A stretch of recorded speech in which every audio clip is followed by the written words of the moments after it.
ഭരണമില്ലാത്ത 10 വർഷങ്ങൾ. ഇനിയൊരു മടങ്ങിവരവില്ല എങ്കിൽ കോൺഗ്രസിന്റെ ജീവനാടി പോലും ബാക്കിയുണ്ടാകില്ല എന്നുള്ള തിരിച്ചറിവിൽ മെയ് മറന്ന് അധ്വാനിച്ചതിന്റെ ഫലം.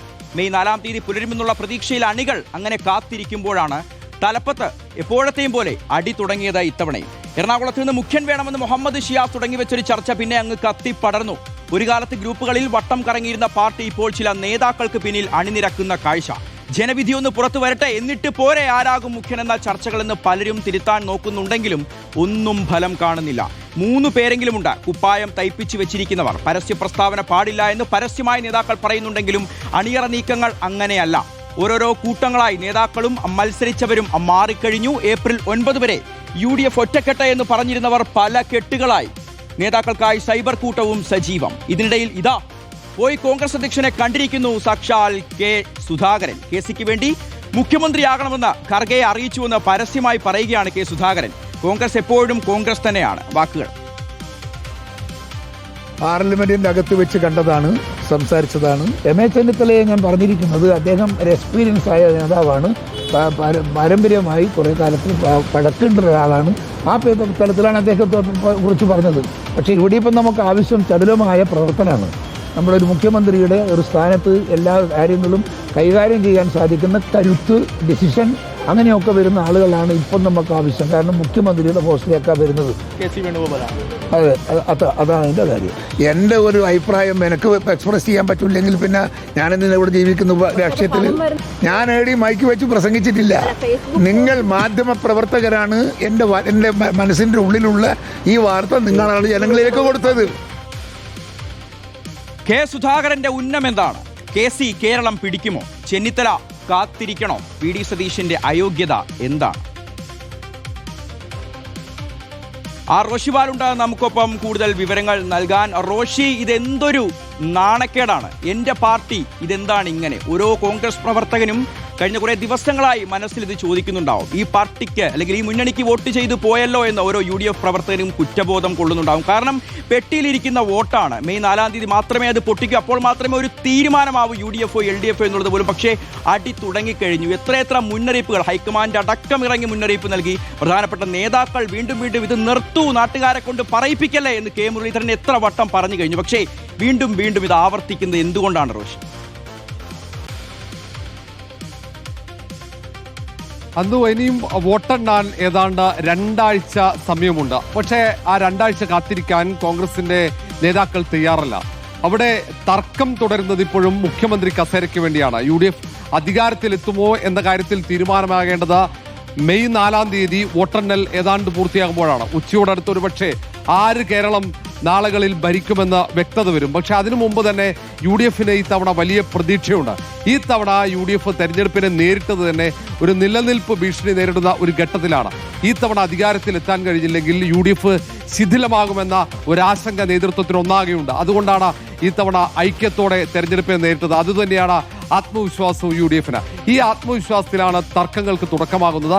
ജില്ലാ കോൺഗ്രസ് അധ്യക്ഷൻ എറണാകുളത്ത് തുടങ്ങി വെച്ച ആ ചർച്ച പിന്നീട് സാമൂഹ്യ മാധ്യമങ്ങളിൽ ഓരോ നേതാക്കളുടെ അനുയായികൾ ഏറ്റെടുക്കുന്നു.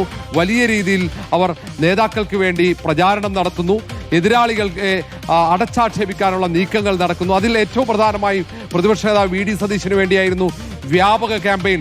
പിന്നീട് അതിനെ എതിർത്തുകൊണ്ട് KC വേണുഗോപാലിനെ പിന്തുണയ്ക്കുന്നവരും ഈ ക്യാമ്പയിന്റെ ഭാഗമാകുന്നു എന്നാണ് പ്രധാനപ്പെട്ട കാര്യം. ഒരുപക്ഷെ VD സതീശൻ അല്ലെങ്കിൽ രമേശ് ചെന്നിത്തല മുഖ്യമന്ത്രിയാകുമെന്ന സൂചനകളാണ് ആദ്യഘട്ടത്തിലെങ്കിൽ പിന്നീട് AICC സംഘടനാ ചുമതലയുള്ള ജനറൽ സെക്രട്ടറി KC വേണുഗോപാലിന് കൂടി അങ്ങനെ ഒരു സാധ്യതയുണ്ട് എന്ന തരത്തിലേക്ക് സാമൂഹ്യ മാധ്യമങ്ങളിലെ ചർച്ച അത് പിന്നീട് നേതാക്കൾ കൂടി ഏറ്റെടുക്കുന്ന സാഹചര്യമാണ്. പക്ഷേ പ്രവർത്തകർ ഒന്നാകെ നിരാശയിലാണ്. ഒരുപക്ഷെ കേരളത്തിൽ വളരെ കഷ്ടപ്പെട്ട് പ്രവർത്തിച്ച് ഈ തെരഞ്ഞെടുപ്പിൽ വളരെ ചുരുങ്ങിയ ദിവസം മാത്രമായിരുന്നു പ്രചാരണത്തിന്.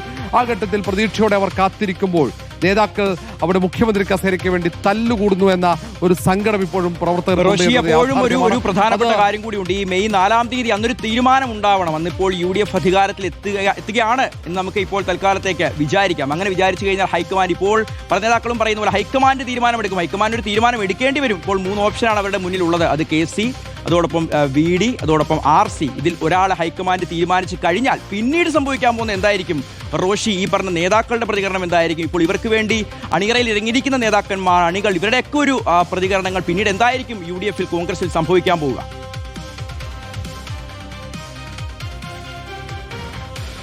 അന്ന് ഇതിൽ ഏറ്റവും പ്രധാനപ്പെട്ട മറ്റൊരു കാര്യം, ഇപ്പോൾ ഈ ചർച്ചകളൊക്കെ കത്തുമ്പോൾ അതിൽ ചില നേതാക്കൾ മൗനം തുടരുകയാണ്. അത് ഏറ്റവും പ്രധാനപ്പെട്ട മുൻ പ്രതിപക്ഷ നേതാവ് കൂടിയ രമേശ് ചെന്നിത്തലയുടെ മൗനമാണ്. രമേശ് ചെന്നിത്തല ക്യാമ്പ് തന്നെ മൗനത്തിലാണ് എന്നത് പ്രധാനപ്പെട്ട കാര്യമാണ്. എന്തുകൊണ്ട് ആ മൗനം എന്നത് നമ്മൾ കാത്തിരിക്കണം. കാരണം മെയ് 4-ന് വോട്ടെണ്ണി കഴിഞ്ഞാൽ ആരായിരിക്കും കോൺഗ്രസിന്റെ പാർലമെന്ററി പാർട്ടി ലീഡർ എന്നത് കോൺഗ്രസ് ഹൈക്കമാൻഡ് തീരുമാനമെടുക്കുമ്പോഴായിരിക്കും ഒരുപക്ഷെ ആ കാര്യത്തിൽ ഒരു പ്രതികരണം വരിക. കഴിഞ്ഞ തവണ പ്രതിപക്ഷ നേതൃസ്ഥാനത്തേക്ക് രമേശ് ചെന്നിത്തല വരുമെന്ന് ഉമ്മൻചാണ്ടി അടക്കം ഉറപ്പിച്ചപ്പോൾ അവസാന ഘട്ടത്തിൽ ഹൈക്കമാൻഡ് ഒരു നേതൃമാറ്റത്തിലേക്ക് ആലോചന നടത്തുകയും തീരുമാനം പ്രഖ്യാപിക്കുകയും ചെയ്തപ്പോൾ രമേശ് ചെന്നിത്തല മൗനം തുടരുകയായിരുന്നു. ഏതാണ്ട് 3-4 മാസക്കാലം ഇക്കാര്യത്തിൽ ഒരു പ്രതികരണം പോലും രമേശ് ചെന്നിത്തലയുടെ ഭാഗത്തുനിന്ന് ഉണ്ടായിരുന്നില്ല. പക്ഷേ ഈ തവണ രമേശ് ചെന്നിത്തലയെ പാർലമെന്ററി പാർട്ടി ലീഡറാക്കിയില്ലെങ്കിൽ പ്രതികരണം അതേപോലെ ആയിരിക്കുമോ എന്നത് കാത്തിരുന്ന് കാണണം. രണ്ടാമത്തേത് KC വേണുഗോപാൽ ഇവിടെ ഒരു ലാൻഡിംഗ് നടത്തി കഴിഞ്ഞാൽ, നിലവിൽ MLA അല്ല, ആലപ്പുഴയിൽ MP ആണ്, ലാൻഡിംഗ് നടത്തി കഴിഞ്ഞാൽ ഏത് തരത്തിലായിരിക്കും രമേശ് ചെന്നിത്തലയുടെയും മുഖ്യമന്ത്രി സ്ഥാനം പ്രതീക്ഷിക്കുന്ന VD സതീശന്റെ പ്രതികരണം എന്നത് പ്രധാനമാണ്. കാരണം സാമൂഹ്യ മാധ്യമത്തിൽ തെരഞ്ഞെടുപ്പ് കഴിഞ്ഞതിന്റെ തൊട്ട് പിന്നാലെ തന്നെ പ്രചാരണം തുടങ്ങിയ നേതാക്കളിൽ ഒരാളാണ്, അല്ലെങ്കിൽ പിന്തുണയ്ക്കപ്പെടുന്ന നേതാക്കൾ, അവരുടെ അണികൾ ഏറ്റവും കൂടുതൽ സാമൂഹ്യ മാധ്യമത്തിൽ ക്യാമ്പയിൻ നടത്തിയത് VD സതീശന് വേണ്ടിയാണ്. അങ്ങനെയെങ്കിൽ ഈ തീരുമാനം വന്നാൽ VD Satheesan parliamentary party leader അല്ലെങ്കിൽ സ്വാഭാവികമായും അതിരൂക്ഷമായ പ്രതികരണം VD സതീശനെ അനുകൂലിക്കുന്നവരുടെ ഭാഗത്തുനിന്നുണ്ടാകും. ഇപ്പോൾ മൗനം പാലിക്കുന്ന VD സതീശന്റെ ഭാഗത്തുനിന്നും ഒരു പരസ്യ പ്രതികരണം പ്രതീക്ഷിക്കാം. മാത്രവുമല്ല മറ്റു നേതാക്കളും ഒരുപക്ഷെ ഇറങ്ങാം. അത് വലിയ പൊട്ടിത്തെറി ഒരുപക്ഷെ കോൺഗ്രസിനകത്തുണ്ടാക്കാം. ഏതായാലും പാർലമെന്ററി പാർട്ടി ലീഡറെ മെയ് 4 കഴിഞ്ഞാൽ കോൺഗ്രസ് തീരുമാനിക്കുമ്പോൾ അത് എളുപ്പത്തിലൊരു തീരുമാനം ഹൈക്കമാൻഡിന് എടുത്തു പോകുക അത് സാധ്യമല്ല. കാരണം എല്ലാ കാലത്തും മുഖ്യമന്ത്രി അല്ലെങ്കിൽ പാർലമെന്ററി പാർട്ടി ലീഡർക്ക് വേണ്ടിയുള്ള തർക്കങ്ങളുണ്ട്. കഴിഞ്ഞ തവണ അത് പ്രതിപക്ഷ നേതൃസ്ഥാനമായതുകൊണ്ടാണ് ഒരുപക്ഷെ വലിയ പൊട്ടിത്തെറി ഉണ്ടാകാതിരുന്നത്.